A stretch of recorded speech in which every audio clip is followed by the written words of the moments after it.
তোমাদের বাংলা বইয়ের ক্লাস 9-এর ডাইনি ক বিভাগ পদ্যাংশ চ্যাপ্টার নাম্বার 8। ভিডিওটা ভালো লাগে থাকলে একটা লাইক করে দিও, সবার সাথে ভিডিওটাকে শেয়ার করে দিও, চ্যানেলটা নতুন থাকলে সাবস্ক্রাইব করে বেল আইকনটা বাজাতে কিন্তু ভুলবে না। চলো শুরু করা যাক আজকের নতুন ভিডিও ডাইনি। হাফিল পরীক্ষার জন্য কিন্তু কমন। প্রথম দেখো প্রশ্নোত্তর। ক নম্বর, কিসের প্রভাবে ছাতি ফাটার মাঠের বীজ প্রসবিনী রসময়ী শক্তি বিনষ্ট হয়ে গিয়েছে? কোনো এক মহানগরের প্রভাবে ছাতি ফাটা মাঠের বীজ প্রসবিনী রসময়ী শক্তি বিনষ্ট হয়ে গেছে। ডাইনি বাসার কোথায়? সমস্ত দিন তিনি কি করতেন? ছাতিপাঠার মাঠের পূর্ব প্রান্তে দক্ষিণে দোলাদলি জেলার উপর রামনগরের সহদরে আমবাগানে ডাইনি বাস করে। কেন এই বিদ্রোহকে ডাইনি বলা হয়েছে? গ্রামের মানুষ বিশ্বাস করে এই বিদ্রোহ যার দিকে মৃত্যু তাদের মৃত্যু ঘটবে গ্রামবাসীরা মনে করে বিধবা নিঃশ্বাস বিষ। এই বৃদ্ধকে ডাইনি বলা হয়। শৈশবে কোন ঘটনায় তাকে ডাইনি বলে সন্দেহ করেছেন? বামুনবাড়িতে হারু সরকারের ছেলে হঠাৎ অসুস্থ হয়ে পড়ে। শিশুটি খুব পেটে ব্যথা হচ্ছিল। হারু সরকার ভেবেছিল শিশুটিকে আম দিয়ে মুড়ি খেতে দেখে বোধ হয় ডাইনির নজর পড়েছে। এই ঘটনার পর থেকে তাকে ডাইনি বলে সন্দেহ শুরু করে। প্রতিবেশীরা ডাইনির সন্দেহে মেয়েটির প্রতি কি ধরনের আচরণ করত? প্রতিবেশীরা ডাইনির সন্দেহে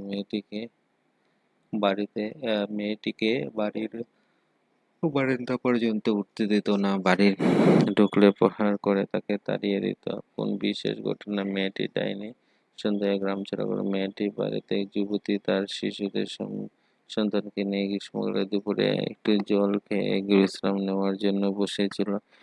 পরিচয়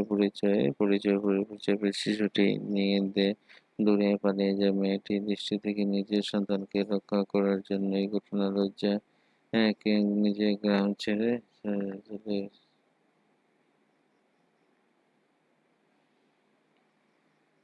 কি করে মেয়েটি নিজেকে বিশ্বাস জন্মালো যে তার দৃষ্টি অলক্ষণে?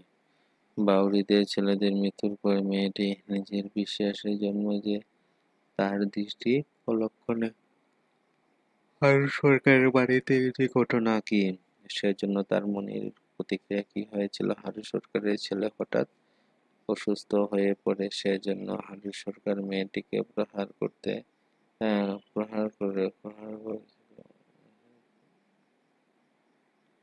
হারু সরকার বাড়িতে গিয়ে আঁচলের ধারায় কেঁপেছিল।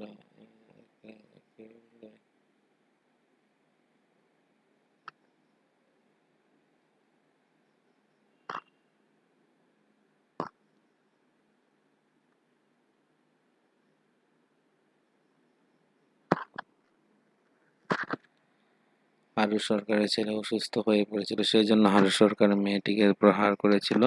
মেয়েটি হারু সরকারের বাড়ি গিয়ে আঝুরে কেঁদেছিল। তবে বার দুয়েক বমি করে ছেলেটি ঘুমিয়ে পড়ল। লজ্জায় ভয়ে মেয়েটি পালিয়ে গিয়েছিল। সাবিত্রীকে ছেলেকে দেখে মেয়েটি কি অভিযুক্ত হয়েছে? সাবিত্রী ছেলেকে দেখে গেলে সাবিত্রীর শাশুড়ি গালিগালাজ করেছিল। সাবিত্রীর শাশুড়ি বলেছিল যে ছেলেটি কিছু হলে মেয়েটি ছাড়া হবে না। তারপরে গল্প পাঠে তোমার কি মনে হয় ডাইনি বিষয়টি কি বাস্তব না কুটিল সমাজের সৃষ্টি? ডাইনি গল্পটি মোটামুটি বাস্তব না সংকীর্ণ দিন সমাজে কিছু কুটিল মানুষের সৃষ্টি হলো ডাইনি। সংক্ষিপ্ত উত্তর দাও। ডাইনি কথিত মেয়েটির নাম কি? সরা বা সুরধ্বনি। যে ছাতিবাটার মাঠে কতদিন ধরে বাস করে? 40 বছর ধরে। ছাতিবাটার মাঠে কেন নামে ডাকা হতো? ছাতিবাটার মাঠ রূপ অদ্ভুত ভয়ঙ্কর। কয়েকটি খৈরী ও শেওয়া ফুল জাতীয় কাঁটা জাতীয় গুল্ম ছাড়া কোনো বড় গাছ নেই, জল নেই, গোটা কয়েক শুষ্ক জলাশয় আছে। এই রূপে নামকরণ। ডাইনি চোখ, জিভ আর চুল কি দেখতে? ডাইনি চোখের মধ্যে পিঙ্গল বর্ণ দুটি আর ছবির মতো চোখের চোখের চোখ ভিজে গেলে তরুণ দিয়ে সেবা আর চুলগুলি ছিল সোনের মতো সাদা। ভিক্ষা চাইতে গেলে লোক তাকে কি করতো? ভিক্ষা চাইতে গেলে লোক তাকে দূর দূর করে তাড়িয়ে দিত। কারোর বাড়ির দাওয়ায় উঠতে দিত না। নিজেদের সন্তানদের ডাইনি দৃষ্টির বাইরে রাখতো। চৈত্রের দিনটিতে উঠা ঝাড়ু দিতে গিয়ে বৃদ্ধটি কি হয়েছিল? বৃদ্ধটি বসে ভাঙ্গা পাড়া দেহখানিকে টেনে উঠানোর ঝড় দিতে লাগলো। এত জোর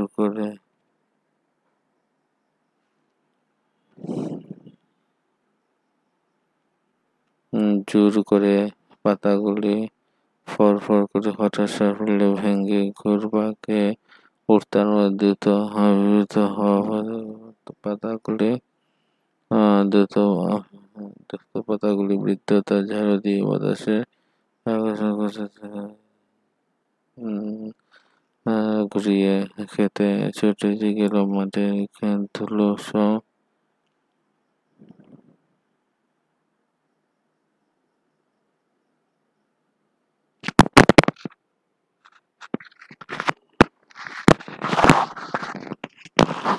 আনন্দে বৃদ্ধ মনে শিশুর মতো অধীর হয়ে উঠল এবং হঠাৎ লাবুজ দেহে উঠে দাঁড়িয়ে ঝাড়ুর শব্দ হাতছাড়া প্রসারিত করে সাধ্যমতো গতিতে ঘুরতে আরম্ভ করলো। কিছুক্ষণের মধ্যে সে টলটল করে বসে পড়ল। উঠে দাঁড়াবার শক্তি নেই। ছোট সামগ্রী দিয়ে সে দাওয়ার দিকে এগিয়ে গেল। দারুণ তৃষ্ণা ও জলবদ্ধ হবে শুকিয়ে গেল। তারপর কি দেখেছে দেখো, বাউরির ছেলে কি হয়েছিল, বৃদ্ধ কি হয়েছে?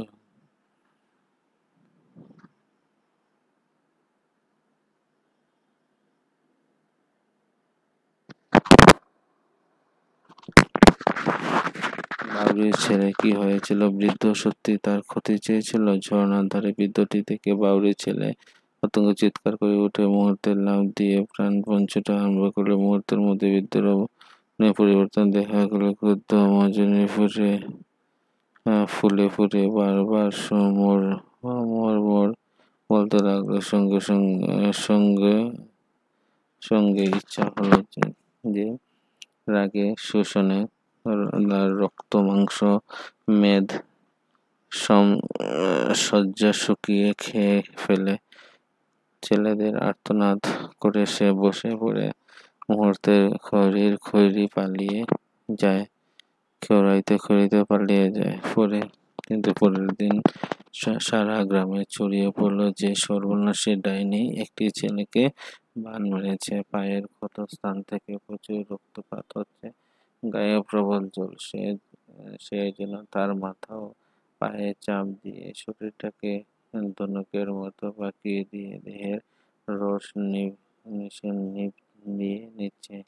একজন গুণী এসে ছেলেটিকে ভালো করে দেখল।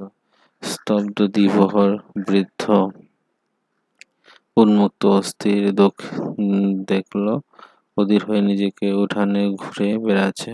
সম্মুখে নিস্পন্দন সব দেহের মতো ছাতিবাটা মাঠে আঙ্গুল পড়েছে। বৃদ্ধ অত্যন্ত নিষ্ঠুর ভাবে হেসে উঠল। সে ভাবল গুণীর বোধ হয়ে মন্ত্র পড়ছে, তাকে সাহায্য করার চেষ্টা। হঠাৎ উত্তপ্ত দ্বিপ্রহরে গ্রামের ওঠা কান্নার রোল জানিয়ে দিল যে বাউরির ছেলেটি মৃত হয়েছে। না, বৃদ্ধ বাউরির ছেলেকে মৃত্যু চায়নি। কোন ঘটনায় ডাইনি শরীরে গুণের প্রকাশ করা যায়? গল্প দাদা ডাইনি দুপুরে যুবতী শিশুদের নিয়ে কাছে আসা। তখন মমতায় ডাইনি মন গলে যায়। সে যুবতীর কাছে জানতে চায় ওই রোদে সে কেন বেরিয়েছে। ঘর্মাক্ত শিশুটি নাতিয়ে পড়ে দেখে ডাইনির মধ্যে মাতৃ স্তব্ধবোধ জেগে ওঠে। শিশুটির চোখে মুখে জল দেওয়ার জন্য এগিয়ে যায়। বামুনবাড়ির হারু সরকারের ছোলের উঁচু ধরে বাঁধে শিকড়কে ফেলে দিয়ে অভিশাপ করলে ডাইনি অভিশাপ হ্রাস করে।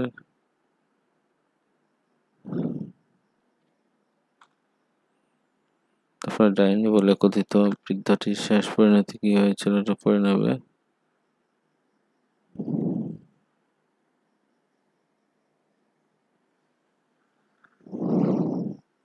দীর্ঘ উত্তর পড়ে নেবে তোমরা। ডাইনি প্রথা যে কুটিল সমাজে সৃষ্টি হয়েছে তার যুক্তি দেখাও। পুরোটা পড়ে নেবে, আস্তে আস্তে করে পড়বে।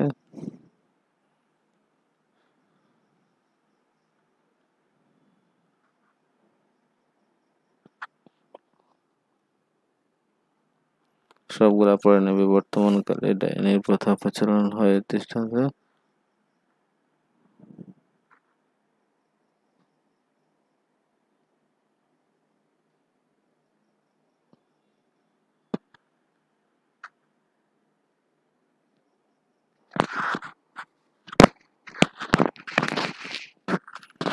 পড়ে নেবে পজ করে, কারণ প্রচুর বড় লেন্দি হয়ে যাচ্ছে। চোখের কুদৃষ্টি নজরে লাগার এসবের মধ্যে যে ডাইনি প্রথার ধারাবাহিকতা রয়েছে এগিয়ে আলোচনা করুন।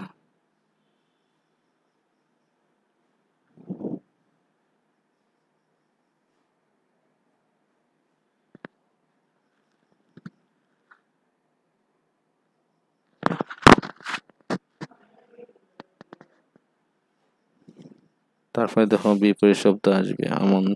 অমঙ্গল, মঙ্গল, অগ্রজ, নিদ্রিজ, প্রবীণ, নবীন, পূর্ণিমা, অমাবস্যা, প্রকাণ্ড, ছোট, প্রমাণ, অপ্রমাণ, বৃদ্ধ, যুবক, দৃঢ়, শীতল, নীরব, নিশ্চয়।